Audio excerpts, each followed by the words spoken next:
किसान आंदोलन को लेकर इस वक्त की सबसे बड़ी खबर बता दें, सरकार और किसानों के बीच आज 8वें दौर की बातचीत होने वाली है। ये बातचीत दोपहर 2 बजे विज्ञान भवन में होगी। इस बैठक को लेकर पीएमओ ने संबंधित मंत्रियों से फीडबैक लिया है। सरकार को भरोसा है कि आज की मीटिंग में दोनों ओर से जिद की दीवार टूटेगी और आंदोलन समाप्ति की ओर बढ़ेगा। तो वहीं दूसरी ओर किसानों ने बातचीत से पहले चेतावनी दी है, अगर मांगे पूरी नहीं होती हैं तो आंदोलन को और तेज किया जाएगा। किसान आंदोलन से जुड़ी दूसरी बड़ी खबर, किसानों ने गणतंत्र दिवस के मौके पर ट्रैक्टर मार्च निकालने का ऐलान किया है। वहीं सिंघू बॉर्डर पर प्रदर्शन कर रहे किसानों ने कहा है 13 जनवरी को लोहड़ी के दिन देश भर में किसान कृषि कानून की कॉपियां जलाएंगे। किसान 6 जनवरी को कुंडली मानेसर पलवल हाईवे पर ट्रैक्टर मार्च निकालेंगे। किसान 23 जनवरी को नेताजी सुभाष चंद्र बोस की याद में आजाद हिंद किसान दिवस मनाकर सभी राजधानियों में राजभवनों के बाहर डेरा डालेंगे। कड़ाके की ठंड के बीच किसान अपनी मांगों को लेकर दिल्ली की सीमाओं पर डटे हुए हैं।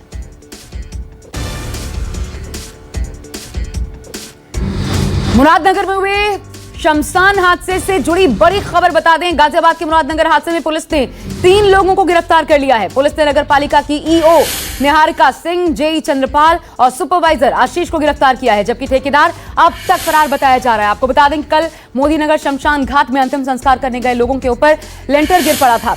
इस दर्दनाक हादसे में अब तक मरने वालों का आंकड़ा बढ़कर 25 हो गया है।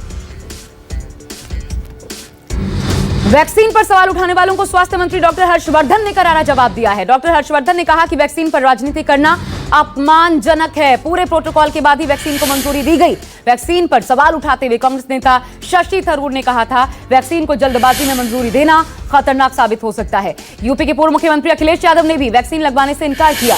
वैक्सीन पर हो रही राजनीति पर डॉक्टर हर्षवर्धन ने कहा वैक्सीन पर राजनीति करना अपमानजनक है।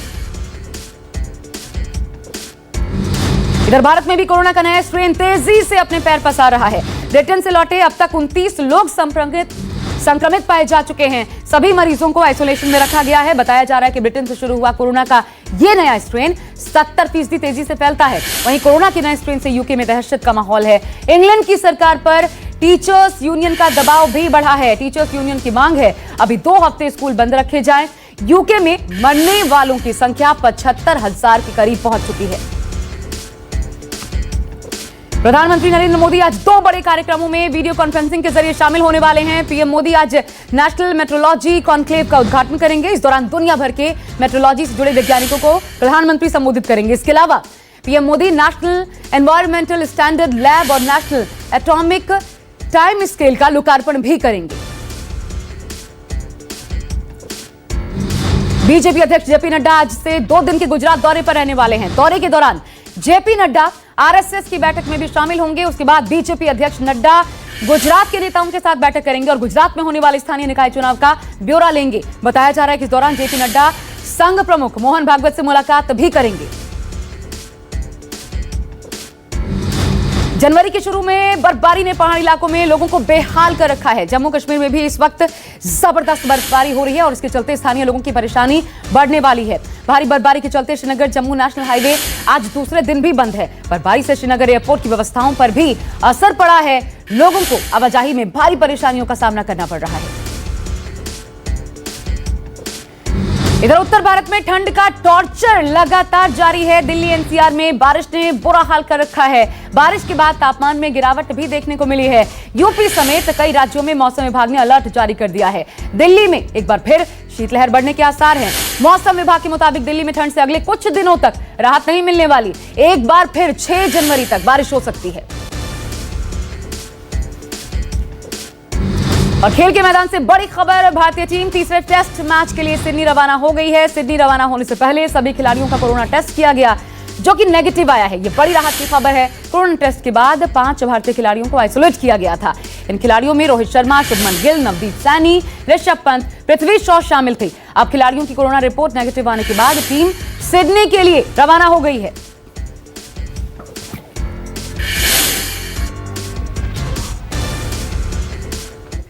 नमस्कार, मैं हूं आपके साथ आशा झा और अब 10 बजे के इस बुलेटिन की शुरुआत आज की 3 बड़ी खबरों के साथ करते हैं। आपको बता दें दिन भर इन खबरों पर नजर रहने वाली है देश की। पहली बड़ी खबर किसान आंदोलन से जुड़ी हुई है। किसानों और सरकार के बीच आज 8वें दौर की बातचीत होगी। दोपहर 2 बजे विज्ञान भवन में वक्त तय है, यह बैठक होनी है। दूसरी बड़ी खबर, जो तस्वीर आप देख सकते हैं, ये वैक्सीन पर सियासत से जुड़ी तस्वीर है। 2 वैक्सीन को मंजूरी मिलने के बाद देश में सियासत तेज है। कोई विपक्षी नेता जल्दबाजी में वैक्सीन को मंजूरी देने का आरोप लगा रहा है, तो कोई वैक्सीन लगवाने से ही इनकार कर रहा है। और तीसरी बड़ी खबर, गाजियाबाद से मुरादनगर शमशान घाट में अंतिम संस्कार के लिए पहुंचे लोग मौत के मुंह में समा गए। शमशान घाट की छत गिरने से 25 लोगों की दर्दनाक मौत हो गई, जबकि कई लोग घायल हैं। उधर इस मामले में नगर पालिका के ईओ समेत 3 लोगों को गिरफ्तार कर लिया गया है, जबकि ठेकेदार अब तक फरार बताया जा रहा है।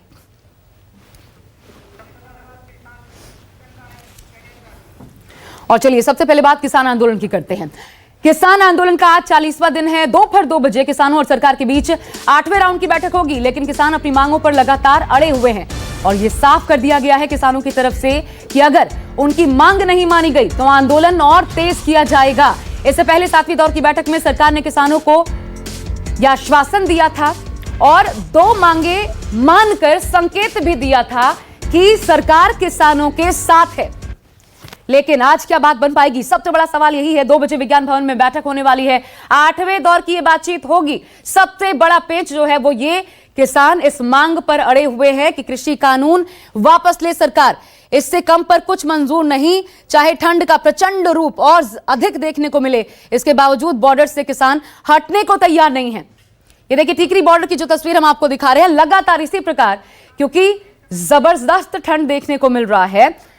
हालांकि किसानों के हौसले पर इसका असर नहीं पड़ा है। मेरे साथ इस वक्त मेरे 4 सहयोगी जुड़ चुके हैं। आप देख सकते हैं कुंदन सिंह सिंगो बॉर्डर से, मनीष कुमार टीकरी बॉर्डर से, प्रभाकर मिश्रा गाजीपुर बॉर्डर से और साथ ही अमित कुमार विज्ञान भवन से मौजूद हैं। 2 बजे अमित, सबसे पहले आपके पास आते हुए, 2 बजे आज अहम बैठक होने वाली है, 8वें दौर की वार्ता। लेकिन बड़ी बात यह कि उम्मीद इस वार्ता से कितनी है? देखिए, सबसे बड़ी बात की ये जो बैठक जो बीच में एक तरह का कह सकते हैं कि जो टूटा हुआ था वो शुरू हुआ, और सबसे बड़ी बात की शुरुआत जो हुई है पॉजिटिव नोट पे हुई है।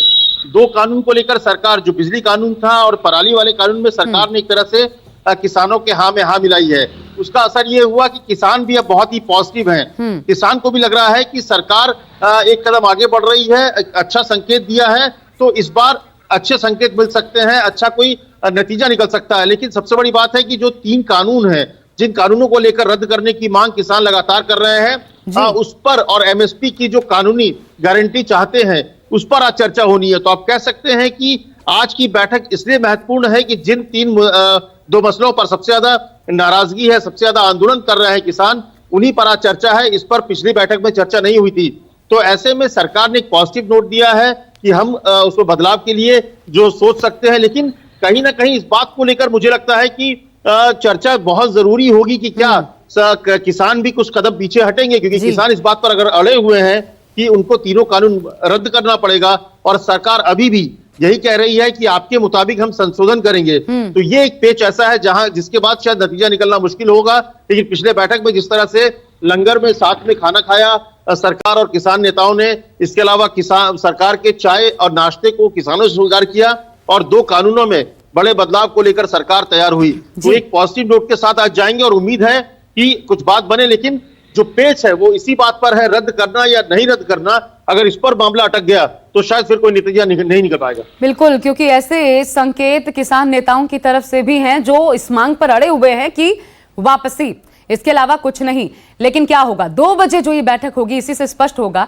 मैं सीधा रुख करती हूँ, अब मनीष कुमार मेरे साथ जुड़े हुए हैं टीकरी बॉर्डर से। मनीष, वहां बताइए, थोड़ा सा पैर पीछे खींचेंगे, समझौते के मूड में आज हैं किसान, या फिर टस से मस नहीं होने वाले अपने 2 मांगों से? एक तो कानूनी गारंटी एमएसपी को लेकर, और दूसरा कानून वापसी। कानून बनाए कि आज ये साडियां जमीनां खोड़ ते आ गया है, पर आपको सबको पता है। देखिए आशा, मैं आज 40वां दिन है आंदोलन का, तो मैं एक बात तो आपको स्पष्ट कर दूं कि किसानों के मन में कोई संदेह नहीं है। वो यही कानून को लेकर, 3 कानून रद्द करने को लेकर इस आंदोलन पे बैठे रहे हैं। 40 दिनों से उनकी भीड़ यहाँ पे बढ़ती जा रही है। मौसम विपरीत परिस्थितियां भले ही रही हो, इसके बावजूद उनका हौसला टूटा नहीं है। तो आज यहाँ पे तमाम किसान नेता, ये सभी किसान नेता हैं जो कि यहाँ पे टिकरी बॉर्डर पे मंच का संचालन करते हैं, यहाँ से लगातार सरकार को संदेश देते हैं अपने भाषणों के जरिए, इन्हीं से बात करते हैं।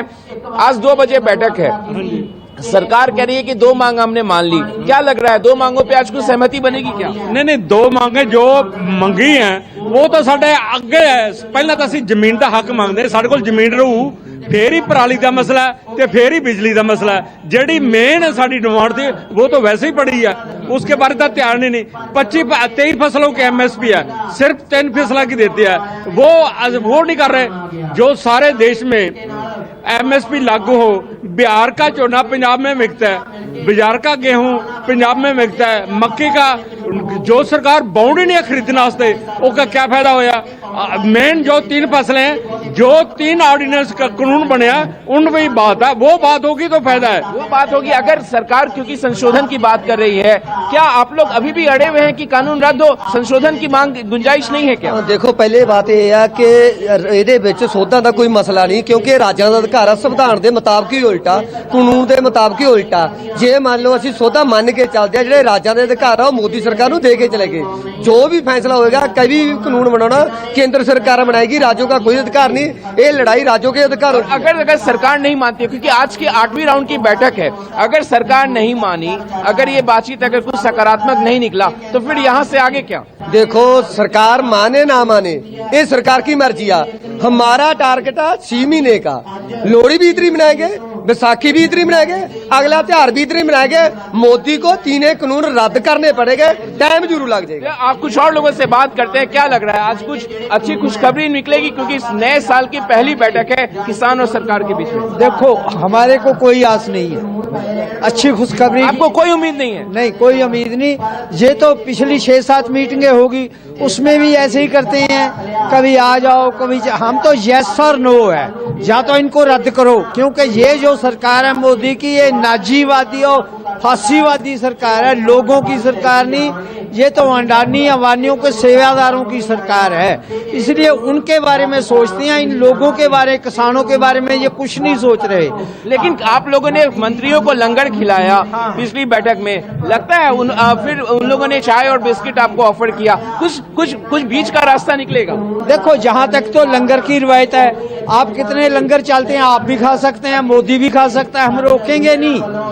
हमारी निजी लड़ाई नहीं है किसी के साथ, हमारी तो कानूनी लड़ाई है। हम चाहते हैं ये संविधान जिसमें ये तरमीमें कर रहे हैं, इसको सोधने की लोड़ है। इन मजदूरों किसानों के हक में बनाना चाहिए, ना कि अंडानी वानी के हक में। और अगर यहाँ से अगर आज विफल अगर बातचीत हुई, हम लोग तो उम्मीद करें कि अच्छा हो, क्योंकि बुजुर्ग यहाँ ठंड में यहाँ पे बारिश में फंसे हुए हैं। अगर नहीं निकलता है तो फिर दोबारा आपके पास आती हूँ, थोड़ी सी दिक्कत भी है नेटवर्क की, क्योंकि लगातार बारिश और मौसम भी लगातार खराब हो रहा है, और ऐसे में मनीष टिकरी बॉर्डर से किसानों की आवाज पहुंचा रहे थे। ये तो साफ लगता है कि किसान अपनी मांगों से टस से मस नहीं होने वाले। तो फिर बड़ा सवाल यही कि आज बात बनेगी कैसे। लेकिन इस बैठक से पहले आपको बता दें, न्यूज 24 से एक्सक्लूसिव बातचीत में राकेश टिकैत ने कहा, हमें मीटिंग से कोई उम्मीद नहीं है। बैठक से पहले किस माहौल में यह बैठक होने जा रही है आप समझ सकते हैं। बैठक से हमें कोई उम्मीद नहीं है, ये किसान नेता राकेश टिकैत का कहना है। मीटिंग का लाइव टेलीकास्ट होना चाहिए, ये मांग भी उन्होंने की है। बजट सत्र तक हमारा आंदोलन चलता रहेगा। ये तमाम बातें न्यूज 24 से खास बातचीत में कही है राकेश टिकैत ने। प्रभाकर मिश्रा ने बात की, सुनिए। हमारे साथ राकेश टिकैत जी हैं, ये बेहतर जानते हैं कि उसे जीत माना जाए या नहीं माना जाए, और दूसरी बात कि आज क्या होने वाला है, क्या होगा आज जाएंगे, बातचीत होगी। हमने सरकार से पहले ही कहा कि भाई इसे सीधा लाइव दिखाओ, बस जय दुनिया को देखने दो। हाँ, पार्लियामेंट की कार्रवाई भी तो लाइव देखते हैं, ये पार्लियामेंट से कम है, ये सीधा दिखना साहब। 3 बिल वापसी, MSP पे कानून, स्वामीनाथन कमेटी की रिपोर्ट, ये 3 चीज किसानों की है। इसे कर दो, आगे की बात फिर करते रहेंगे। आगे क्या बचेगा? अरे आगे तो बहुत बचेगा, ये तो एक शुरुआत ही तो है। हाँ, आगे तो बचेगा। फसलों के रेट है, कैसे मिलेंगे, वो है, बहुत सी चीजें हैं। किसान क्रेडिट कार्ड है, गन्ने का भाव नहीं बढ़ाया, वे पर्ची मंगवाई, 0-0 है रेट, 0-0-0-0 कोई रेट होता है। आज रेट में 0, 4 तारीख समाधान निकल जाएगा? नहीं निकले, ये निकलेगा फरवरी का जब बजट पेश होगा। उसके पहले नहीं। हाँ, जब लोग को करेंगे इंतजार हुए, विपक्ष वालों को भी तो देखेंगे। मैं बोल रहे वहाँ नहीं बोल रहे कुछ, बजट में देखेंगे। नहीं तो ये किसान आंदोलन, तो किसानों का आंदोलन है, विपक्ष अरे वहाँ उसमें तो वही करेगा ना। हाँ, पता तो चलना चाहना कि कौन कर रहा है और कौन नहीं कर रहा। तो ये क्या फरवरी तक यहाँ पर बैठे रहेंगे? और कहाँ जाएंगे? आज 4 तारीख की बैठक से कितनी उम्मीदें? देखो, हम हर बार उम्मीद के साथ में जाते हैं, करना सरकार को है, उसी उम्मीद के साथ में जाते हैं कि सरकार हमारी बात को मान रही। सरकार बात नहीं मान रही, हमको बाहर आने का बयान देना पड़ता है। फिर सरकार बात मान रही। आपको उम्मीद नहीं है कि आज कुछ निकलने कर देगा भैया? ये तो पूरे देश की उम्मीद है। पूरे देश को उम्मीद है क्या कुछ नहीं? तो बैठक से कोई उम्मीद नहीं, ये राकेश टिकैत को आप सुन रहे थे। और मांगे बढ़ती जा रही हैं। मीटिंग का लाइव टेलीकास्ट, अब ये एक और मांग जोड़ दी गई है। मेरे साथ प्रभाकर मिश्रा को आप देख सकते हैं, जिन्होंने बात की राकेश टिकैत से। प्रभाकर, मांगे बढ़ती जा रही हैं, क्या इसका मतलब क्या समझ आया आपको? लाइव टेलीकास्ट हो मीटिंग का, क्यों, क्या चाहते हैं ये किसान? आखिर इसके पीछे वजह क्या है, इस मांग के पीछे? और दूसरा, जो कुछ कह रहे थे राकेश टिकैत, ये मान के चलें कि अगर कोई पैर पीछे खींचेगा तो सरकार, किसान जस के तस अपनी मांग पर बने रहेंगे, ये तय है, ये एजेंडा सेट है।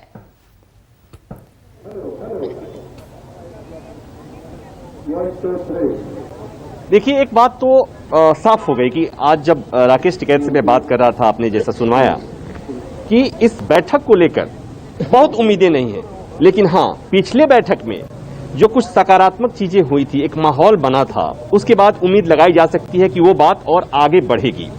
और जैसी बात राकेश कह रहे थे कि बातचीत का, आज की बैठक का लाइव प्रसारण किया जाए, दरअसल ये बताने की कोशिश है कि किस तरह से मीटिंग में सरकार के मंत्री और सरकार किसान नेताओं को समझाने की कोशिश कर रही है। वो चाहते हैं कि देश देखे। तो हमारे साथ कई लोग हैं, उनसे भी थोड़ा समझने की कोशिश करते हैं कि मांगे एक के बाद एक मांगे बढ़ती जा रही हैं। शुरुआत मलिक साहब ये हुई थी कि ये जो कृषि कानून है उन्हें वापस लेना है। अब उसमें पराली की भी बात आ गई, उसमें बिजली विधेयक भी बात आ गई। ये कैसी बात बनेगी? देखिए, दो चीज को जैसा है उन्होंने सातवें दौर की वार्ता में कहा था कि हमने ये मान ली। अगर उसको वे मान लेते और उसको आदेश जारी कर देते तो आगे बहुत शांतिपूर्ण, बड़े अच्छे वातावरण में बात होती। ठीक है, उसमें भी कुछ नहीं, वो भी लोलोपोल दे दिया इनको वैसे ही।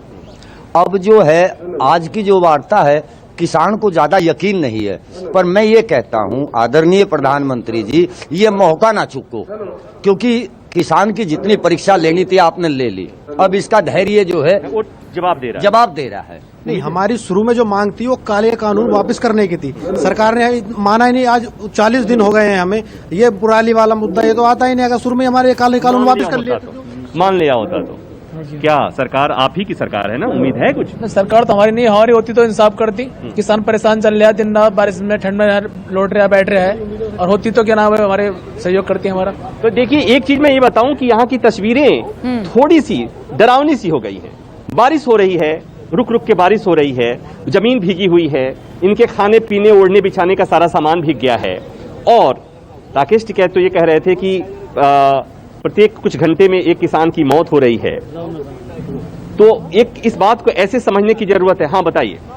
जो रक्त से सींचता है मिट्टी हिंदुस्तान को, मारा पीटा गया भारतीय किसान को, क्या संपूर्ण मानवता मर गई थी? हमारे आने की आहट से ये सरकार डर गई थी? अरे बता तो दो, हमारी खुशियां, हमारी मुस्कान क्यों हमसे दूर है? और पेट भरने वाला वो अन्नदाता भूखे पेट सड़क पर सोने को क्यों मजबूर है? बताओ। ये जो हमारी सभ्यता थी, प्राचीन काल से ही कृषि प्रधानता की सभ्यता हमारी रही है, लेकिन इस सरकार के आने से जो कृषि प्रधानता की सभ्यता का सरेआम बलात्कार हुआ है। मैं कहना चाहूंगा, मिट गया सब कुछ जिस दिन भारत का किसान सरकार के आगे लाचार हुआ। हमारी कृषि प्रधानता की सभ्यता का सरेआम बलात्कार हुआ। और मांगे तो छोड़ो, कहते हैं कि खालिस्तानी खड़े हैं। हमारे संघर्ष को बता दिया एक दंगा खालिस्तानियों की आड़ में। अरे मांगे तो छोड़ो, कहते हैं किसान जाए भाड़ में। ये एक युवा के मुंह से ये जो बात आपने सुनी, इसमें दर्द को समझिए, पीड़ा को समझिए, और समझिए कि सरकार के प्रति लोगों के मन में इस कानून को लेकर जो अविश्वास आया है, इसे दूर होना चाहिए, इसे दूर किया जाना चाहिए, और ये जिम्मेवारी सरकार की है। तो मैं तो सबसे पहले ये कहना चाहूंगा, मैं तो एक छात्र हूँ और राष्ट्रवादी विचारधारा रखना मेरे लिए सर्वोपरि है। मैं पूछता हूँ इस मौन सरकार से, पूछता हूँ किसान विरोधी विचार से, अरे जो पेट भरता है पूरे हिंदुस्तान का, अरे गद्दी वालों और कितना खाओगे भारतीय किसान का। अपने खोखले विचारों से अंबानी अडानी का रावण राज बनाना चाहते हो। अरे जो भरता है पेट पूरे हिंदुस्तान का, जो बढ़ता है पेट पूरे हिंदुस्तान का, उसे दाने दाने का मोहताज बताना चाहते हो। और बता तो दो क्या चल रहा है तुम्हारे खोखले विचारों में। अकेला नहीं हूँ, हमारी आवाज गूंजेगी लाखों हजारों में। क्यों भाइयों, मैं सही बोल रहा हूँ? ये इस आवाज को समझिए, इस सुर को समझिए। ये एक सरकार तक अपनी बात पहुंचाने का तरीका है। आंदोलन में बूढ़े हैं, बुजुर्ग हैं, किसान हैं, पढ़े लिखे लोग हैं, MBA किए हुए लोग हैं, नए किसान नेताओं को जन्म दे रहा है ये आंदोलन। प्रभाकर, पीछे से सब ऐसा लगता है जिनके बीच आप खड़े हैं, लगता है नए किसान नेता वहां जन्म ले रहे हैं। जरा बात कीजिए आगे एजेंडा क्या, अगर आज बैठक में खुदा ना खास्ता और ना हो ऐसा, क्योंकि प्रचंड ठंड है और देखिए ये जो व्यवस्थाएं हम दिखा रहे हैं, जिस तरीके से खुद को बचाकर आगे इस आंदोलन को बढ़ाने की कोशिश ये किसान लगातार कर रहे हैं। बारिश एक अलग सितम ढा रही है। आगे क्या तैयारी है इन किसानों की?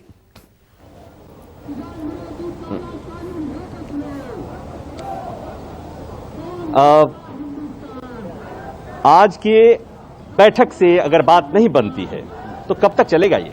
देखिए, जब तक किसान के ये तीनों काले कानून समाप्त नहीं करते, वापस नहीं लेते और MSP पर कानून नहीं बनाते, तब तक यहाँ से किसान हलने वाला नहीं है। हाँ जी, आप बताएंगे कुछ? क्या बोलिए? अनिश्चितकालीन धरना हो जाएगा ये। अनिश्चितकालीन। देखिए, रोज रोज सबसे पूछो, जिनसे पूछो, आप बताइए कब तक रहेंगे यहाँ पर? आज की मीटिंग में कुछ निकलेगा नतीजा? जब तक ये काले कानून वापसी नहीं होंगे, जब तक हम यहीं डटे रहेंगे, चाहे बारिश आओ, चाहे तूफान आओ, कुछ भी आओ, हम पूरी लड़ाई लड़के जाएंगे अपनी। देखिए, ये सुनिए, और मैं कल सिंघू बॉर्डर था, तस्वीरें जो आ रही हैं डरावनी हैं। कभी टिकरी बॉर्डर पे कोई किसान की मौत हो रही है, कभी सिंघू पर हो रही है, कभी गाजीपुर हो रही है। और आशा, मैं तो कहता हूं कि किसान आंदोलन का, कल भी मैं बात ये बोल रहा था कि किसान आंदोलन का ये करुण काल है। जब ये किसान दिल्ली आए थे तो इनसे बातचीत के क्रम में कहते थे कि जब तक कृषि कानून वापस नहीं लिया जाएगा सरकार के द्वारा, तब तक हम वापस नहीं जाएंगे, भले उसके लिए जान चली जाए। उस समय शायद ही किसी ने सोचा होगा कि किसानों की जान भी जाएगी। एक एक कर इस बॉर्डर पर किसानों की जानें जा रही हैं। तो ये इसीलिए मैं इसे कहता हूं कि किसान आंदोलन का करुण काल है। और उम्मीद ये की जानी चाहिए कि आज की मीटिंग में जब सरकार और किसान संगठनों के नेता बैठेंगे तो उनके मन में ये भी बात होगी कि एक एक कर किसान जो मर रहे हैं वो देश की संपदा है। तो 55 मौतें, प्रभाकर, ये छोटा आंकड़ा नहीं होता। कुछ इनको आगे बढ़ना चाहिए, बिल्कुल सरकार को आगे बढ़ना चाहिए, किसान को आगे बढ़ना। आप सही कह रहे हैं कि कदम तो आगे बढ़ाने होंगे, किसी न किसी को थोड़ा पीछे बढ़ना ही होगा और तभी ये बात बन पाएगी, क्योंकि 55 मौतें हो चुकी हैं जिसको किसान शहादत बता रहे हैं। और आखिर सरकार कैसे इनको मना पाएगी, सबसे बड़ा सवाल यही। लेकिन किसान आगे क्या करने वाले हैं बताते रहेंगे आपको। मेरे साथ मेरे तमाम सहयोगी, विज्ञान भवन से अमित कुमार, सिंघू बॉर्डर से कुंदन, प्रभाकर मिश्रा गाजीपुर से, मनीष कुमार टीकरी से लगातार बने हुए। एक बहुत नमस्कार, मैं हूं मानक गुप्ता। अगर आपको हमारा ये वीडियो पसंद आया हो तो इसे लाइक और शेयर जरूर करें और हाँ, हमें सब्सक्राइब और फॉलो करना ना भूलें ताकि आप देश और दुनिया की कोई खबर मिस ना करें। तो जुड़े रहिए हमारे साथ और देखते रहिए News 24।